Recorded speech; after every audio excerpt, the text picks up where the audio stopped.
Hey, thanks so much for joining us again on another episode of Let's Get Real. We have none other than Sounders legend, Steve Zakuani, here with us. And I just told Steve before we started this, I'm fanboying a little bit. So I'm going to control myself. I'm going to do my best. But Steve, it's an honor to have you on, man. Thanks for taking the time to join us. No problem. I'm glad I can do this. Yeah. Steve, for those that don't know you, maybe they aren't Sounders fans, which we'll have a different conversation with them later about that. But for those that might not be familiar with you, can you share a little bit about yourself, about your upbringing, maybe a little bit of your faith story, even? Yeah, I'm now a former soccer player, but I still work in the sports world. I'm a broadcaster for the Sounders. So if anyone watches Sounders games, you normally will see me on the TV in some capacity. But I actually was born in Africa. I was born in the Congo. So my mom and dad had 2 kids before me. I was number 3. Eventually they had 6. So I'm one of 6. And then at age 4, we left the Congo and we moved to London. And I spent my whole childhood, adolescent years, teen years, all of that, growing up in London. I grew up in a house where my dad was from a Muslim background. My mom was from a Catholic background. And that's the house we were raised in. So I was exposed to both of those at a young age. And then when we got to London, they both, within I think a couple of years, became born-again Christians. And when they became born-again Christians, our house, and it wasn't a big house at all, but was the house where we would have a lot of church meetings. So they do prayer meetings or choir practice. It just was, I was always around it. And from about age 9 to age 12, I would say it was pretty much, I'm in church every single Sunday and was doing something church related. Me and my siblings, brothers and sisters, every night of the week, there was something to do because my dad was heavily involved in the church at that time. I was also playing soccer at the same time. I started playing age 5 on different club teams in London. By age 9, it became serious. I signed for one of the top teams in England at age 9 called Arsenal. Just a small little club called Arsenal. Yeah, small team. Yeah. So I joined there around age 9 and it became serious because we began to travel. I traveled the world between age 9 and age 14 while I was there. So many countries, playing in different showcases, just being exposed to different cultures. That was a massive thing for my life. It expanded my mind. We grew up in a low-income area of London. It's in North London. The city is called Tottenham. And that's where I grew up and lived. And about age 12, I became so busy with my sports career that I pretty much stopped going to church. And I wasn't, and I think my siblings too, around that time. It wasn't a personal thing for me. It wasn't important. My parents never enforced it at that point. They kind of left me to do my own thing. And I just focused on playing soccer and school. And then, like a lot of teenagers, made some choices that weren't great and was doing different things. And it wouldn't be till I was 17 that I came back to it and everything came back full circle. Wow. So just about the time you left for college then, around that time? Yeah, so in England, we finished school, high school, which we called secondary school. We finished at 16. Okay. And the important thing about that was 16 is also the age where you can sign your first professional soccer contract. So 16 was a big age for me because it was going to be the age where I finally left school behind and I was going to turn pro. And in my neighborhood, that was the expected thing, that Steve Zakuani, he's going to go and play pro. That's just how good he is. At age 15, a few friends and myself, we decided to steal a motorcycle. We stole a motorcycle after school. I was 15 years old, never rode a motorcycle before. We stole a motorcycle, were riding after school in and out of rush hour traffic, London, for like 2 or 3 hours. And then eventually I ended up crashing. And when I crashed the motorcycle, I damaged my knee, and long story short, ended up needing 2 surgeries. And so I couldn't play soccer. And so my 16th birthday came and went without a professional contract. And because I was depending on that, I didn't try so hard in school. And so I left school with no qualifications. And so at age 16, I was a talented player who couldn't play because of physical reasons, had 2 surgeries, and who didn't have the grades to do more in education. So age 16, I was pretty much, I remember being at home, not able to play soccer. We lived in a 2-story house. My room was the one at the very bottom downstairs. And I would spend 20 out of 24 hours of the day in my room just to myself, watching TV, doing nothing for about a year. And then it was a sports teacher that I didn't know at the time, but would go on to change my life. It was a man by the name of Paul Goodison. And I went to a school where we didn't really like the teachers that much. We didn't think they could relate to us. They didn't understand our culture, our slang, our music, the way we dress. They didn't understand us, except this one teacher, Mr. Paul Goodison. He was a fantastic PE teacher, was a really, really good soccer player. He had the respect of everyone. He knew our lingo. He was just a cool teacher. Well, a year after leaving school, he called me randomly just to check in on me to see what I was doing. And I kind of briefly explained to him what was happening.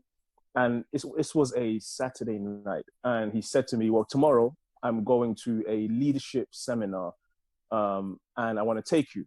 And I had no idea what a leadership seminar was. I was 17. And he said, I'm going to pick you up at 9 o'clock tomorrow morning. Send me your address, which I did when I had no intention of going. Like I had no intention of going. I just kind of appeased him to get him off the phone. Yeah. The next day, 9 a.m., I was still asleep. And he was ringing the doorbell. And my mom came in and said, you know, your teacher's here. He said, you guys are going somewhere. And I had to quickly change, get up, get myself ready. We got in the car, myself and 2 other boys, and he drove us to this place. And when we arrived there and we walked in, it's like this nondescript building, like a warehouse almost. When you walked inside, I saw a choir singing. I looked around and we were in a church. And wow. I became really, really upset because I wasn't a church person. I didn't go to church. It'd been several years since I'd went. And when I went before, it was only because it was something to do for my parents. So it wasn't for me. But we arrived there and I was really upset with him. And I figured in my head, you know, church will take about 2 hours. I'm going to sit down on my phone, play some games, and just let the time pass by. So I sat down. The pastor of the church got up there. He says, we're introducing a guest speaker today. And the guest speaker goes up and the guest speaker began to talk. And it was a man from the Caribbean, a country, the Bahamas. And when the guest speaker began to talk, it was a really big church, probably about up to 1,000 people in the church. And, but it felt like it was one-on-one. He felt like he was describing my life perfectly. And I paid so much attention to him. And at the end of the meeting, they said, if today's your first time in this church, this speaker has a brand new book, you'll get a free copy of the book. And so when the church finished, I was the first one in line to get the book. So when they pulled back the ribbon, I walked forward. The speaker was sitting there, his wife by his side, his daughter by his side. And I went forward, he autographed the book. I shook his hand. And I remember to this day, I looked into his eyes and I saw what I can only describe as peace. Like, this man I'm shaking hands with is at peace. And I didn't know what that was. And I muttered to myself, and I didn't believe in God or nothing like that, but I said, whatever this man has, I want that. And that was it. Because my life at the time was very chaotic. Not much was happening. Went home, didn't think much of it, sat home. And then that night, I remember thinking back to what happened at church, and I began to get emotional and I began to cry. And I hadn't cried in years and years and years. So I trying to figure out what's going on. I'm wiping my tears, and the more I'm wiping, the more I'm crying, and I'm getting really, really concerned. And so I phoned my teacher who took me there. And this is like midnight. And he answers the phone on the first ring. And I said to him, I don't know what you guys did to me at church today, but make it stop. Because I'm sitting here crying and I should have been crying. What did you do to me? Exactly. Like, I don't know what you put on me, but take it off and make it stop. And he says, we'll talk tomorrow. And all those years being in that room downstairs in the house, I didn't know that there was a Bible in the room. It was just there in the room. So I picked up that Bible and I began to read. I went right from the beginning, Genesis. I began to read, and I was reading, and I would read, and I would read. And my mom tells me now that I started reading about 2 a.m. She didn't see me in the house again until about 2 p.m. the next day. So I read the Bible. I would take a little break and I would read, and I read and read and read. And everything I was reading in there was not what I thought the Bible was. It was very relatable for me. It's very simple. I understood exactly what the man at the church was speaking about earlier that day. I could see it in these pages. And then I just became a student of that. So I went online, bought all of the speakers' books. I became someone who began to read a ton of books, read the Bible. The PE teacher, Mr. Goodison, Paul Goodison, that took us to the church, he began a Thursday night meeting at his home for teenage boys like me who were wayward. And I'd go every Thursday. In his house, he had the biggest bookshelf I ever saw. And it was a library system. You could check a book out and you couldn't get a new one until you finished one. And so I began to read a book a week. So 4 books a month, this was June 2005. And for 15 years, pretty much, I've done 4 books a month since that time. Wow. And I would read alongside the Bible. I began to believe, when I read the Bible, I began to believe again that I was supposed to do something great on this earth. I began to read the words of Jesus and reinforce my belief that I was important to God and I'm here to do something significant. I'm not sure what it is, but as I kept going, it became clearer and clearer that my gifting was to play soccer.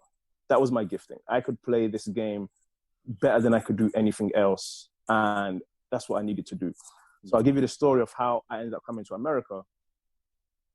I was reading the story of Abraham. I remember reading, and Abraham was making a deal with God. You know, if I do this, if I find 50 righteous people, that story. I remember being 17 and reading that story. And then I finished and I said, you know what? This is how my mind thought at the time. I said, if Abraham can make a deal with God, I'm going to make a deal with God as well. So I took out a plain piece of paper and I wrote down, and I said, God, and I probably still have it in my office somewhere here. I said, if you help me to become a professional soccer player, I'm going to make sure to give you all the credit. And I signed it with my name, 17 years old. And that was about March 2006. After that, I began to train myself, do my rehab, take my PT seriously, began to practice. And then I thought, okay, I'm ready. So I began to go to different tryouts. I began to reach out to different coaches. I went to 9 different teams to try out in 7 countries, trying to get my career going. And every single team said no. And so I came home after the 9th rejection, and I was really upset with God, really, really upset with God. Why, I've made this deal, you're not holding up your end of the deal. I've been traveling, I've been going. How has this not happened for me yet?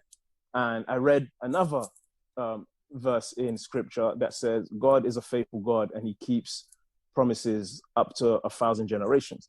And I said, well, mine's only been 6 months, so I've got some time. And that reinvigorated me, and I kept pushing. Long story short, a kid on my team, I was playing part of a local club team, nothing special, but a kid there wanted to go to America. And so the coach invited a bunch of scouts and coaches from colleges in America. And I had no idea college in America, college soccer. I had no idea any of this existed. Right. So I went there to make up the numbers. The coach came, he saw me play, he liked me. They offered me a full scholarship right there on the spot. And within a few months, I was on the campus of the University of Akron in Ohio, never visited, nothing. I left home, left my siblings, my family, to go to Ohio when, I had no idea what it was, convinced that this was the path for me to take to go pro. So That's pretty much the story of how I ended up coming here. Dude, that's awesome to hear it from your perspective, man. I didn't know anything about the motorcycle accident in your youth or anything. I mean, that is wild. Thank you so much for sharing that. Dude. That is, well, yeah. And you got to America, and welcome to America, Ohio. What was that? What was that introduction, to Ohio like for you? Yeah, it was different because I've grown up in London, which is one of the most well-known cities in the world, and I end up in Ohio in a city called Akron, which is right outside of Cleveland. It was known for being the hometown of LeBron James, which I didn't know who LeBron was at the time, but when I got there, I realized, okay, LeBron's from here. That makes it, a kind of a cool place. But I really was there just to play soccer in my mind, but I enjoyed the education part of it. I liked going to classes. There were some classes that I found interesting that weren't a part of my major that I would just go and take. So I was a student. I like to read. I lived with 3 other guys on the team.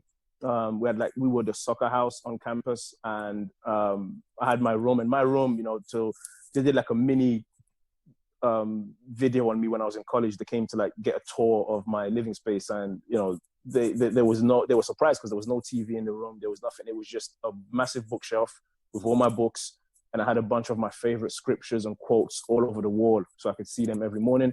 On the back of the door of my room, I had my goals, which was I had go to America, go pro, do this. So I found all those goals were listed all those years ago, and I would see it as the last thing before I left my room every morning. So I had a fantastic college experience. I only spent 2 years in college. Yeah, I didn't finish. I did my freshman year and sophomore year. Freshman year was good. Sophomore year, things took off. I led the nation in scoring. It just was fantastic. We brought ESPN and Sports Illustrated to campus because there was this kid from London who was just making waves. And then they began to be the whispers and rumors that I could be going pro. And that was the dream that I'd set out for. There was a man who coached in Major League Soccer in Ohio at the time, about 2 hours from where I was in Columbus. His name was Ziggy Schmid.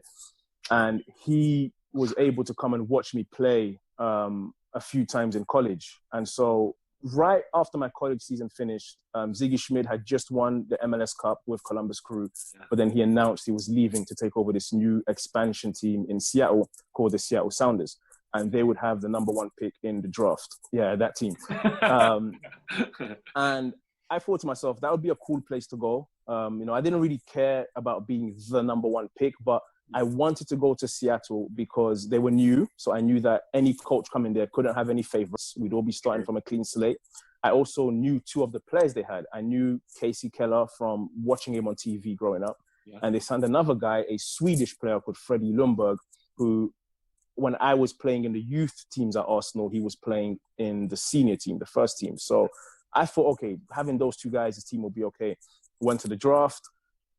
Seattle do end up taking me with the number 1 pick, the Sounders, and that was purely from Ziggy Schmid. Having seen me play in college, he told his general manager at the time, one of the team's owners, Adrian Hanover, that we got to take this kid. And in the documentary that we made, I saw the clip because Ziggy unfortunately has passed away now, but we were able to get him a few months before he passed away in the documentary, and he told the story of the draft from his perspective when he turned to his general manager and said, we're going to take Zakuani number 1, and it's either going to be a really, really, really big success or a really, really, really big bust. There'll be no in between. So that was the kind of pressure I was under coming to Seattle. No pressure. Yeah. And your career, man, you just came out blazing, dude. I mean, first year, you had 4 goals. Yeah. Second year, you came out with, I think, 10, right? You and Freddie had 10.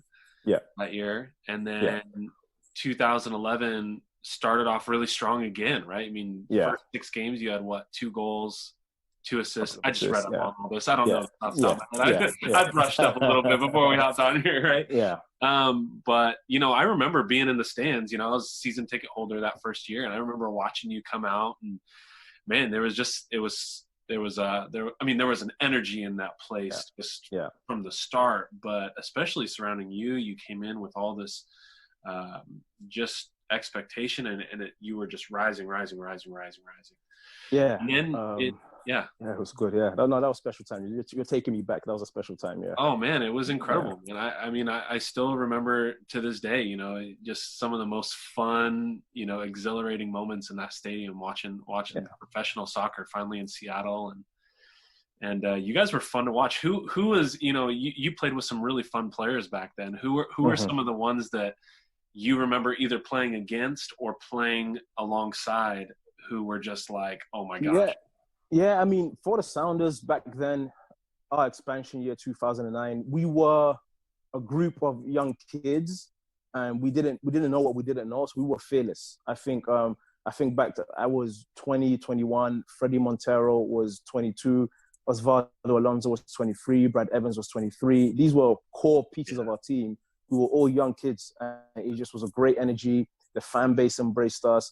All of it was very good. My experience with Seattle was fantastic being a player. I think the guy that initially stood out for me, and a good friend of mine, was Freddie Montero. Freddie, and I, we came in as 2 young players, and we were the 2 young guys starting every game pretty much in that group. And we hung out a lot off the pitch in those early days. And he impressed me a lot. I learned a lot from him, and vice versa. I know he's learned a lot from the way I played. He was good. My favorite teammate I've ever had on the Sounders was Osvaldo Alonso.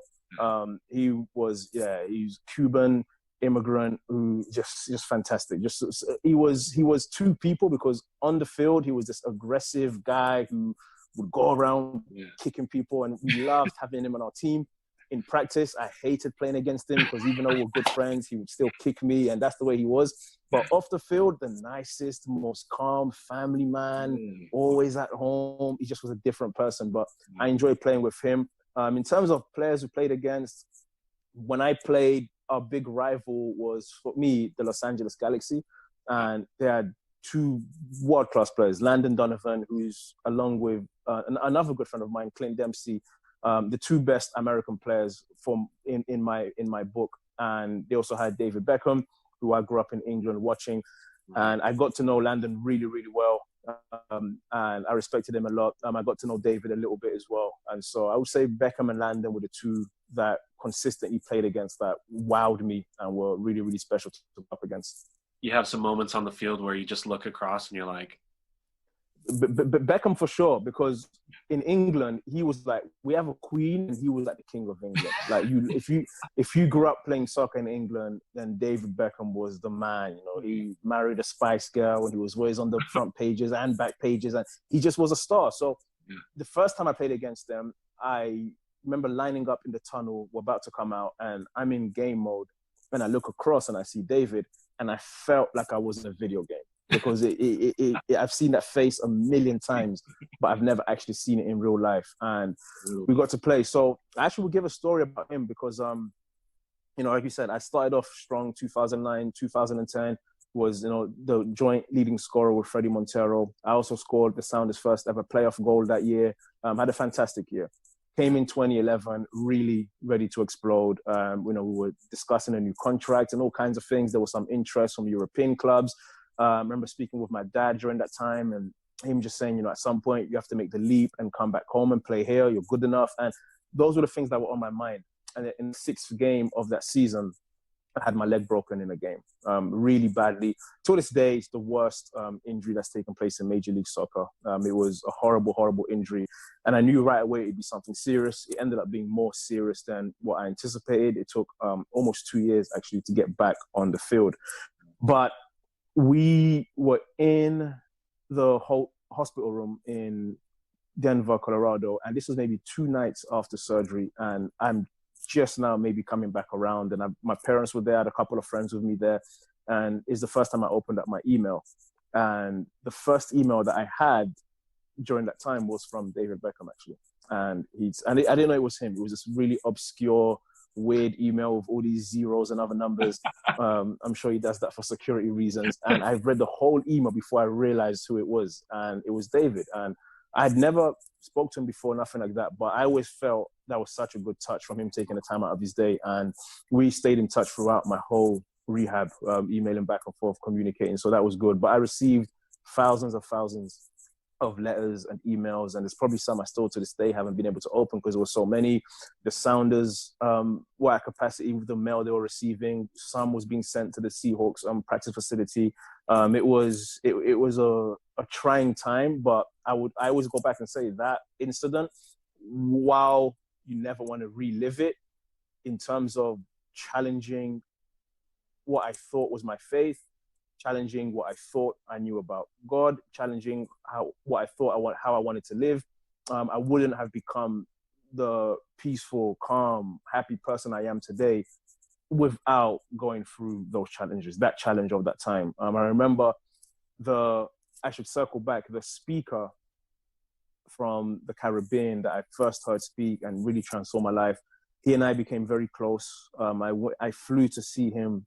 After I signed my pro contract, I flew to see him in the Bahamas to say thank you, because his books, his teachings, his message inspired me, really helped me, and he kept me close. And he traveled the world, and during the time I was injured, I wasn't going to practice every day. I was able to travel with him, and he spoke to churches in Mexico and Brazil and all over Africa, all over the United States, and I was with him during that time.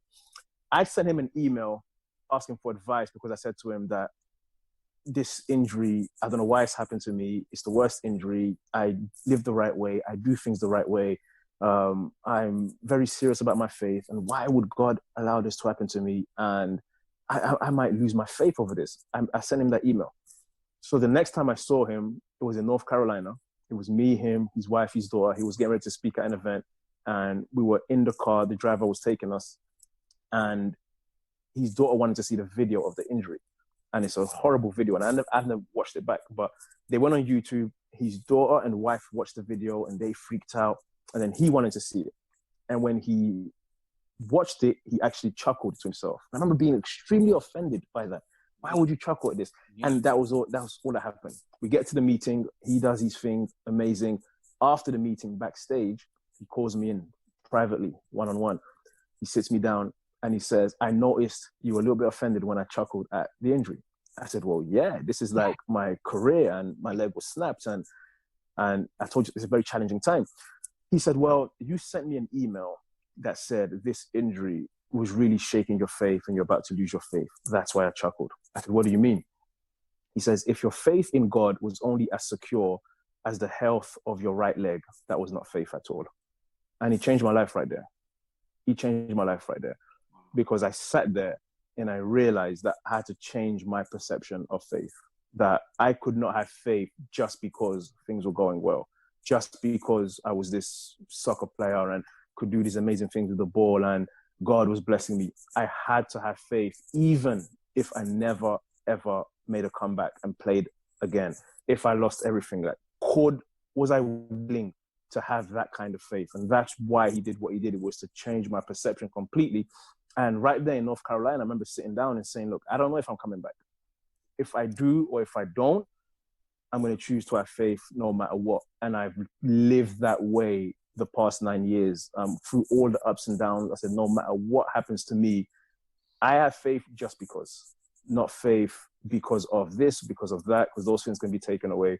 And it's a process. It really had to go back. And I read a lot of scripture in that time, spent a lot of time with my friends, but I was focused on anchoring myself in a deep spiritual faith that was not shaken, couldn't be shaken, no matter what happens around me externally.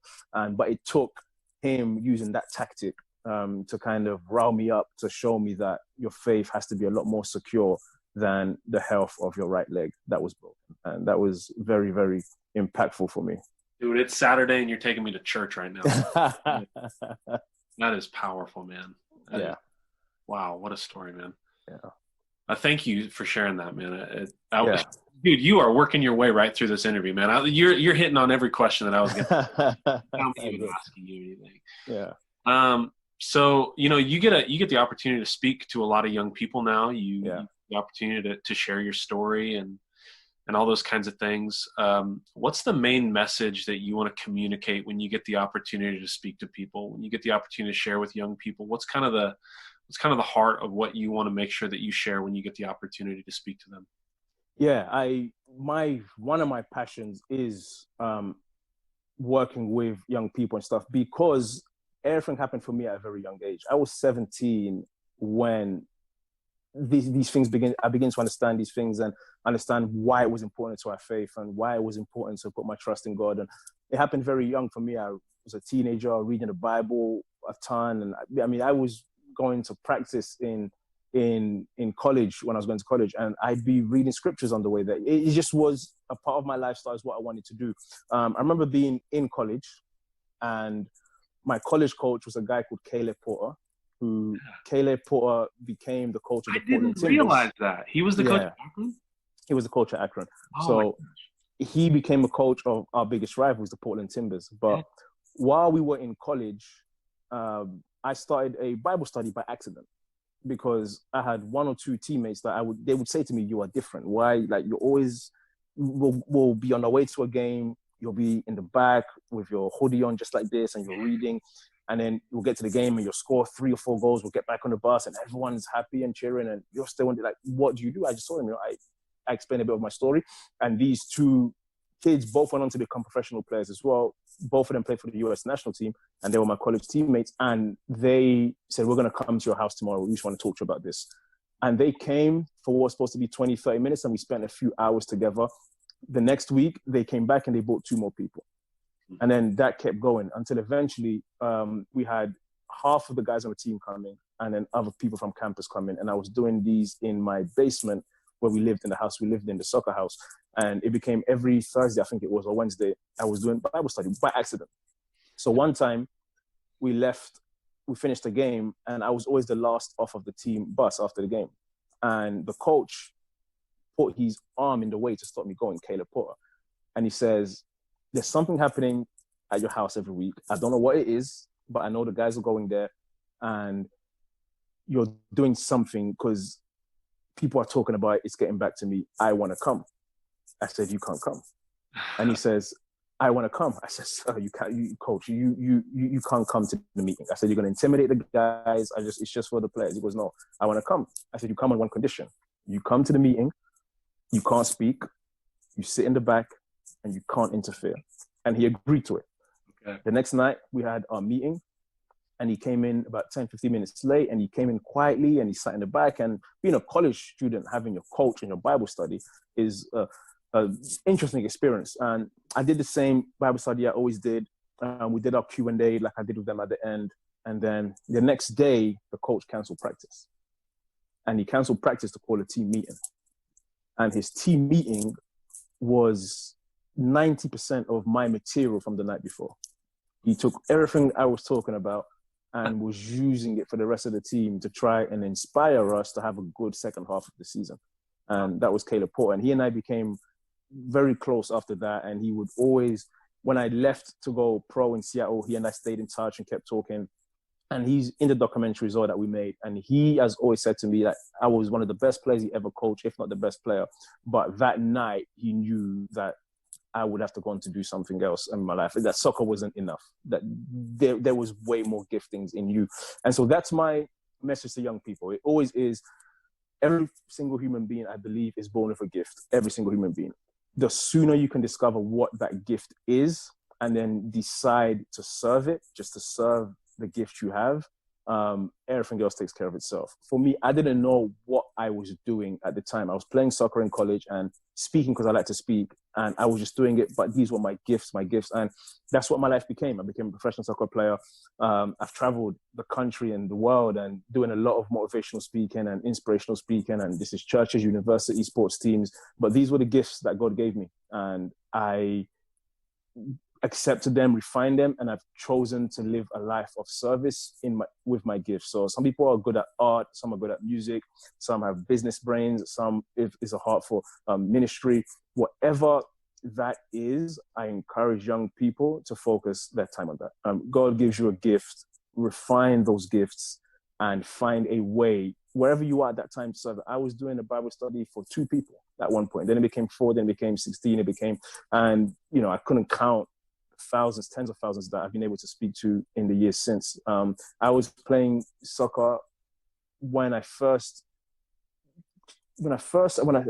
encountered God. I was coming off an injury, and I would take myself to the park. So I was playing soccer with no crowd, and then that eventually led to playing in front of 60, 70,000 people. But I was faithful with the gift at a very low level. So there's many things you can say to young people. For me, what's worked and what worked in my life is understanding that you are valuable and there's something God wanted done in the earth that made you necessary. And you need to figure out what that gift is and then just live life in service to that gift. How can I use the things I'm good at to help enrich the life of other people? And that's the question I ask myself quite often. Oh, great, man. Thank you for sharing that message wherever you go, man. I served before I became the associate pastor at the church, I was a youth pastor at our church for 10 plus years. And okay, wow, that message that young people need to hear that every single. Tell us, okay, you've mentioned the documentary a little bit. Tell us a little bit about the documentary, and then I want to ask you about one more question about your foundation. But share with us a bit about the documentary, when that's coming out, when we can expect that. Yeah, so there's a documentary called Unbreakable, and it's inspired by breaking my leg and then not allowing that to break me as a person. So my cousin and his business partner, they've made several indie movies in London or in and around the UK. And about 2.5 years ago, I was approached by a documentary film company here in Seattle who began to speak about, my story. Did they want to do a documentary around it? And I felt that if the story was to be told, I wanted it to be told by somebody who knew me really well. And that's my cousin, who I've grown up with my whole life. We're the same age. And so I took the idea to them, and they went and made it. And we were able to, Ziggy Schmid, Caleb Porter, Landon Donovan, a lot of people that were involved in my career were able to come in the documentary and speak at the different points where they met me. And the documentary really focuses on how I arrived in the States, but really the injury and then what came next. Because it could have gone the other way. I could have become very bitter towards the guy who did it. I could have become very upset, very angry at God, many, many things. But it explains why that wasn't the case. And the things that came full circle in the documentary was my first game back was against the same team and the same player that had injured me.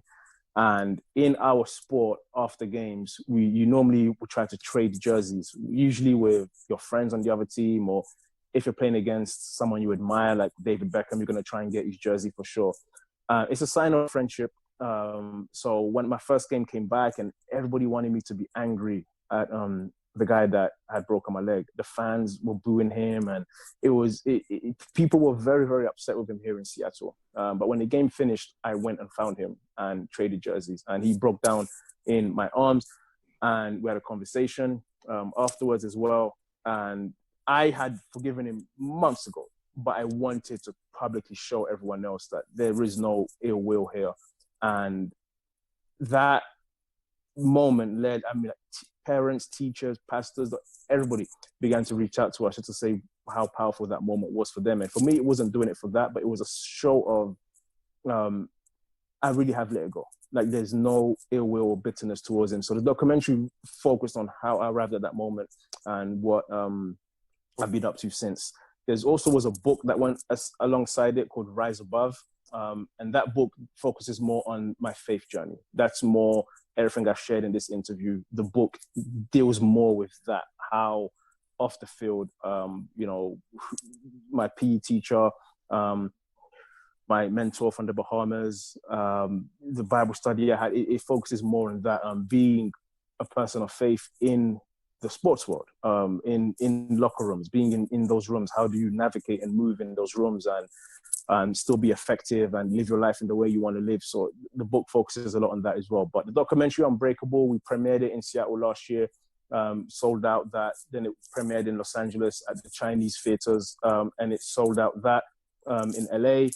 And it got picked up by a distributor, and it's waiting for a streaming release. So it'll be out soon. We're trying to find a way to bring that forward so that during this period of quarantine for people, we're able to have it up there. So we're working on that around the clock right now. But it will be, I'm sure, if not by the end of this year, then by next spring on all streaming services. It's called Unbreakable.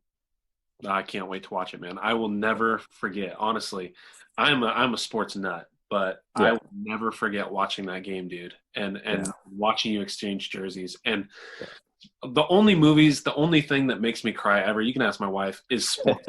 And dude, I was crying like a baby when I said because it's one thing to say it, but it's a total another thing to be in that moment and to really make the motion and to bring yourself to that. And to watch that was truly impacting for sure. Thank you. And tell us a little bit about your foundation, Kingdom Hope. Yes. So at 17, I mapped out the life I wanted. I wanted to play professional soccer, and I never forgot the deal that I'd made with God on my piece of paper when I said, I will give you the credit. And for me, the credit meant not really saying it, but doing things to pay it forward and give back with the platform that I'd be given. So I had an idea back then to start a foundation that would allow me to be a vehicle to positively impact primarily youth, but people around the world. So I always thought that would come after my career. But during my second year here in Seattle, 2010, during my second season, that summer, I just thought, why not do it now? Just, because I didn't realize being a pro athlete, it's very difficult, but you get a lot of free time because you practice from 10 a.m. to 12 p.m. Then I'm home the rest of the day, and I'm Skyping my family and people back home, and then they go sleep early because the time changed, the 8 hours ahead, and so I had nothing to do. And this is, I wasn't with my wife yet, so I'm like, I have time to do a lot of things. So I got a group together, a team, and we started Kingdom Hope. At first, it was just to give soccer clinics and soccer lessons as we found our feet. Then it evolved to us giving out scholarships. So we gave out soccer scholarships and college scholarships, because those are the two things that are important to me: is sports and education. That's what reading and also playing sports changed my life. So that's what we've focused on. And this year's our 10th year. So we've been going for 10 years, and we've given out hundreds of thousands in financial aid to kids here in Washington and really all over the world. The scholarships, the college scholarships go all over the world, and the soccer scholarships focus here locally in Washington. So fantastic team with me that have helped me to do that. And it's just been a vehicle where this is the platform I've been given. What can I do? So just give someone else a chance, just to give them a chance, someone that may be overlooked like I was. And so we've been able to positively impact people with that through Kingdom Hope. That's great. If people wanted to be involved in Kingdom Hope, how would they get involved in what you guys are doing? Yeah, you can go to our website, kingdomhope.org. And we get a ton of inquiries and emails and everything. And if not right now, we normally do 3 or 4 events per year. Those are on hold right now, but we always look for volunteers and people to work with on those events. We did our primary event has become a charity soccer game where it's myself, former teammates of mine who retired, and then we go to other sports and get certain athletes. So in 2017, we were able to convince, I don't know how I did it, but I convinced Marshawn Lynch to come and play. And so so that was my event. So Marshawn came, and that was a good time. So we've had a lot of people come and play. So this year we'll see. We may have to push into the spring, but bring back a lot of former teammates, Clint Dempsey and some others, DeAndre Edlin. They was going to come this year, and there's always volunteering opportunities. And through our programs, if people want to apply for aid, whether the young kids who play soccer and can't quite afford the costs and families need some of that help, we're here to help. And then whether there's somebody who wants to go to college and can't afford their books or their room and board, we also help with that as well. So they can reach out to us directly through the website, and that goes straight to our team, and then we do our best to help as many as we can. Wow. Well, thanks for what you're doing in the community, man. It's awesome. As I was reading more about it, I'd never heard about it before until I started, just checking out your Twitter and stuff more, but it looks like an incredible work you guys are doing. So thanks for all your work, man. Hey, we've been ending each of these interviews with some rapid fire questions. These have nothing to do with anything other than just to ask you some random questions to get to know you better. Okay. Are you ready for some rapid fire questions? Let's do it. All right, we'll end with this. If you could own any animal as a pet, what would it be? Lion. Ooh, okay. Celebrity you would most want to sit down with for lunch? Denzel Washington. No way. Yeah. Dude, we are like, we're as close to blood brothers as you can get right now. That is, oh my gosh, I could not be more happy you did that. Snack that is currently in your pantry that you want to eat. What is that? You say snack? Snack, yeah. I'm absolutely addicted to, I think they're called Ruffles, the cheddar, sour cream and cheddar. My wife is not too happy about that, but I've been eating non-stop. It's unbelievable, yeah. If you could binge watch one TV show for the rest of your life, what would it be? Breaking Bad. Okay, all right. Song that will get you on the dance floor. Oh man. There's a Latin song. My wife is, she's Latin. There's a Latin song called Danza Kuduro. Everybody should check it out. Listen to that song. It's gonna move you. I don't know the words. I don't know what they're saying, but we used to play it in our locker room. Alonso and the Spanish-speaking guys would bring it in before games, and I was very close to the whole Spanish group, and it gets me going. Yeah, gets you in the mode, man. Well, one thing you collect? Books. I buy at least a book every month. Yeah, books. Awesome. Sunrises or sunsets? Sunset. I like to sleep in sunset. Nickname you had growing up? Lightning, because I was fast. My first coach called me Lightning, yeah. Like that. That's a good nickname. Yeah. Last thing that made you laugh hysterically? That's a great question. What's the last thing that made me laugh? You know, I can't think specifically. It's probably, I'm in so many different WhatsApp groups with my family and friends back home, and we send a million memes per day to each other. So it's going to be one of those memes that was sent in the group chat. All it takes is one good meme to get you. Yeah. All right, last question. Thing you are most thankful for? That's a great one. There's many things I can think of. I would say just life. Just I'm thankful for life. You know, it's challenging, and this year I think it's been challenging for the whole world. But no, I mean, I've experienced the highest of highs, like my dreams coming true, and then the biggest losses, like losing my career. But I'm thankful to be here, and every day it's just an opportunity for me to continue to move forward towards what I'm called to do. And then when the end of my life arrives, I want to look back and be able to know that I used it well. I used my time well, whether that's 40 years, 50 years, 90 years, that I used the time I have well. So I would say I'm thankful for life. Thankful, you know, my wife, my family, everyone around me. I'm just thankful for life. Love it. Love it. Well, that is Steve Zakuani. Steve, thank you so much for hanging out with us, man. Thanks for sharing your story. And it's truly an honor to get to spend some time with you and hear more about your story, man. No problem. Thanks so much for doing this, and thanks for thinking of me. Thank you. God bless, brother.